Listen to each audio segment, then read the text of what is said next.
3 ба 8 алинд ч хуваагддаг 100-аас тэрхүү натурал тоонуудын нийлбэрийг олж чинь. За эсэргээр 3, 8-д хуваагддаг тоонуудын нийлбэрийг олъё.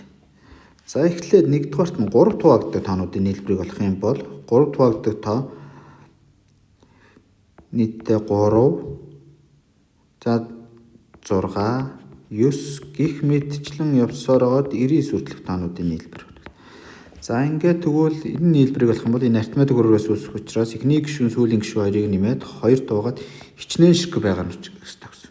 Тэгвэл 1-ээс 100 хүртэлх тоонуудаас 3-д хуваагддаг тоо хэд байх вэ гэхээр 3-д хуваагаа 100-3 тугаа бүхэл хэсгийг авчихаар энд 33 ширхэг тоо байна. За энийг бодчих юм бол 1683 гарч ирсэн.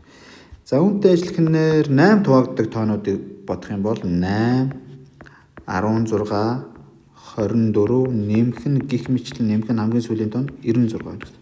За мөн арифметик өргөөс учраас хамгийн ихний гишүүн хамгийн сүүлийн гишүүнийг нэмээ 2 хуваагаад хичнээн ширхэг байгаагаар нурж ийн гэсэн. Тэгвэл 100-аа 8 хуваагаад бүхэл хэсгийг авна гэсэн. Тэгэхээр энд нэгээр өгнө 20, 2-оор өгөөд 16, 12 гэсэн. За 12 орж ирнэ. За ингээд ботхоор энд биднэрт 624 байна гэсэн. За энд тэгсэн чинь дээдлийн тоонд 8 хуваагддаг тоо орсон. Доотлын тоонд 3 хуваагддаг тоо орсон. Давхцсан байна гэсэн. За 3 дугаарт нь 3 ба 8 зэрэг хуваагддаг гэдэг чинь энэ хоёр чинь харилцан анхны тоо учраас 24 хуваагддаг тоонууд байна гэсэн. За эдгээрийг олчих юм бол 24. За энд ойлгомжтой байна дээ. Нэмчих шүү. 24, 48, 72, 96 юу. 24 нэмэгдээ явна гэсэн үг шүү дээ. Ингээд бодчих юм бол энд 240 гарах юм байна. За одоо тэгвэл хэдүүлээ.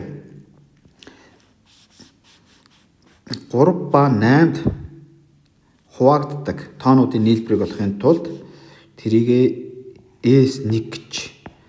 Тэгвэл 3 ба 8-д хуваагддаг тоонууд 3-д хуваагддаг тоонуудын нийлбэр энэ 8 хуваагддаг тоонуудын нийлбэр. Энд тэр 3 ба 8 зэрэг хуваагддаг тоо 2 удаа орсон байгаа учраас тэдгээрийн нийлбэрийг 240-ыг хасчихаар бидний тоон энэ гарна гэсэн.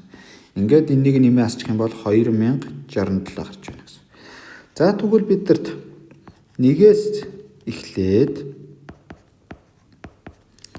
100 хүртэлх тоонуудын нийлбэр маань 5050 байдаг.